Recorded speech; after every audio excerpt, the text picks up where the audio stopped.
Good morning everyone, welcome my channel Bharat शिक्षा संस्था। आज का हमारा टॉपिक है फोर्स। फोर्स दो टाइप के होते हैं। एक होता है कांटेक्ट फोर्स, दूसरा होता है non contact force.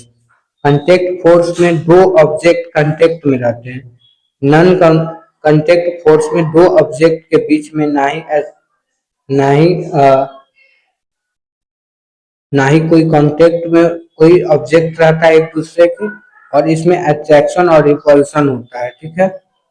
Contact force में there is no field link with contact force, और इसमें कोई फील्ड नहीं रहता है लिंक कांटेक्ट फोर्स से। और there is non contact force में there is always a link field linked with non contact force, और इसमें एक फील्ड रहता है नॉन कांटेक्ट फोर्स में लिंक रहता है। जैसे मैग्नेटिक फोर्स में मैग्नेटिक फील्ड लिंक रहता है।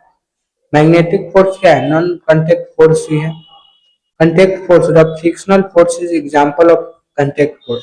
फ्रिक्शनल जो भी हमारा जो फ्रिक्शन लगता है वो फ्रिक्शनल फोर्स होता है, जो कांटेक्ट फोर्स का एग्जांपल है। Gravitational force non contact force का एग्जांपल है।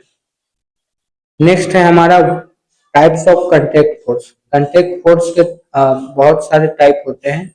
एक है मस्कुलर फोर्स और एक दूसरा है मैकेनिकल फोर्स। मस्कुलर फोर्स जो ह्यूमन और कोई भी एनिमल बॉडी ऑब्जेक्ट पे फोर्स लगाता है तो वो मस्कुलर फोर्स होता है। मैकेनिकल फोर्स में मशीन द्वारा पावर जनरेट किया जाता है तो मैकेनिकल फोर्स होता है। जैसे मस्कुलर फोर्स में एक मैन पुशिंग कर रहा है बॉक्स को, तो यहाँ पे कौन सा फोर्स लग रहा है? Muscular force. और मैकेनिकल फोर्स में एक क्रेन लिफ्ट एक हैवी ऑब्जेक्ट को खींच रहा है। ठीक है, तो यहाँ पे मैकेनिकल फोर्स लग रहा है। तो उम्मीद करता हूँ ये आपको समझ में आया होगा। तो इसी तरह के इम्पोर्टेंट वीडियो के लिए हमारे चैनल को लाइक, सब्सक्राइब और शेयर जरूर करेंगे। धन्यवाद।